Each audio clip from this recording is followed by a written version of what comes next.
Alright, last night's feature presentation was a must-watch for the July season of movie viewing. I talked about it briefly in yesterday's upload of the July season of movie viewing on the Whiteboard series. Check it out if you haven't already. This one is 1963. It is a Twilight Zone episode. This one comes from season 4, which by then, like season 4 and 5 were not the better seasons. The early ones were the better ones, and it's mainly because in the later seasons, Serling was not writing as much. This one was directed by, this is a rare exception of being like one of the best. It's one of my favorite episodes in the series. It just happens to be one of the later ones, so it's kind of rare in that regard. But it's directed by Bud Kuslik, and it was written by Rod Serling, which really helps. So it stars James Whitmore as Captain Benteen. So James Whitmore,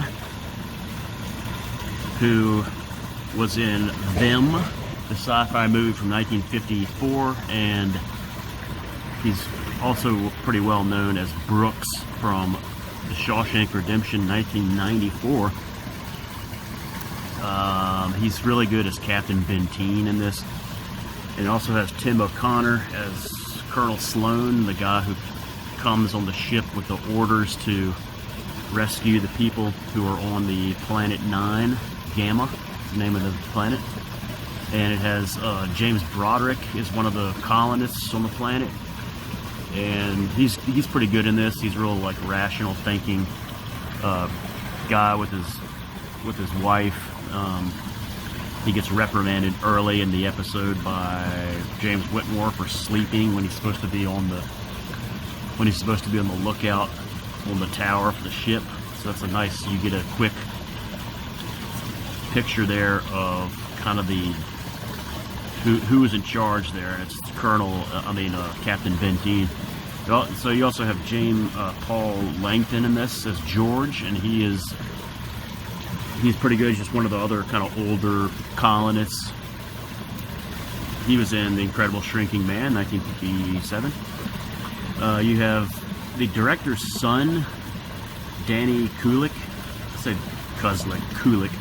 Danny Kulik is in this too, as Jojo. He's the little boy in this that Whitmore tells about the Earth, because the boy was born as a native of the planet. He was never experienced Earth. The kid Jojo looks like he's maybe 7 years old. This also has some other good actors. It has some other good people who play like the teenagers and the people in their 20s who were also born on the planet. But it also has a very older actress named Madge Kennedy, who was she goes all the way back to the 1917 film Baby Mine, a comedy with Frank Morgan, who was the Wizard of Oz and the Wizard of Oz. So Madge Kennedy, a nice carryover from the silent era into the talkies. Nice little casting job there by Serling or whoever. It's a nice little find to have her in it. She's good. In 1991 is when this film that's the storyline. 1991, 115 people from Earth leave to settle on a new planet because of the wars and stuff going on in the world. And they settle on planet V9 Gamma. Okay, but it's full of it has 2 suns. There's dehydration issues, overheating. There's meteor showers. Probably lack of food. Not a whole lot of food there. And Captain Benteen, James Whitmore, really does his best to keep people together, keep believing in a future, and believing that they will be rescued by a ship from Earth if Earth still exists. And they're always on the lookout for more for a ship to come and save them. and he kind of keeps their hope alive.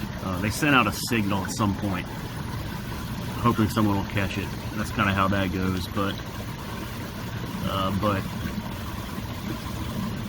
Captain Benteen is said to have been only 15 back in 1991 when they did this. This is 30 years later, so this is 2021, which is now the past. And it's funny because he's supposed to be 45 in this in this episode, but he's playing a 45-year-old, and in real life he's only 42. But the guy looks like he's 65. He's just like, Whitmore was always one of those people who were like perpetually old. Like even in Them, he was only in his 30s, but he looked so old. But anyway, they have all these problems. I mentioned a lot of the problems. Also, like there's suicides that happen quite frequently. There's now the planet started with 115 colonists, but now it's like up to 100, maybe 150 or so. They've had some people born during that time, which is kind of cool. So there's a lot of people that don't know Earth. So Captain Benteen gives a little speech in the cave where they go to cool off, and talks about how he waxes poetic about how great the Earth was, and the green, and the changing seasons, and the cool air, and all this stuff. And it's just another thing that gives them hope. When the guy from Tim O'Connor, Colonel Sloan, Tim O'Connor, who by the way was in probably best known for like Buck Rogers, the 25th Century television show. He's really good in this. He comes in the ship and with a couple other men to bring the people back to Earth. It's like he's the savior. However, Captain Benteen doesn't want to relinquish his power over the people, and they're saying just kind of let it go, relax. This is the day you've been waiting for. But then Colonel Sloan finds out that Captain Benteen, when they get back to Earth, wants to keep them like in a little community, like because he refers to them as like babies, and they're like mentally they're like little babies, and he has to keep taking care of them. He's used to the whole all the responsibilities and the duties, and he would have to continue with those responsibilities on Earth. Colonel Sloan eventually snaps on this. He's like, they have the freedom to do what they want. If they want to stick together, they can. But if they want to go their separate ways, they can do that too. That's what it's all about. That's what we have on Earth.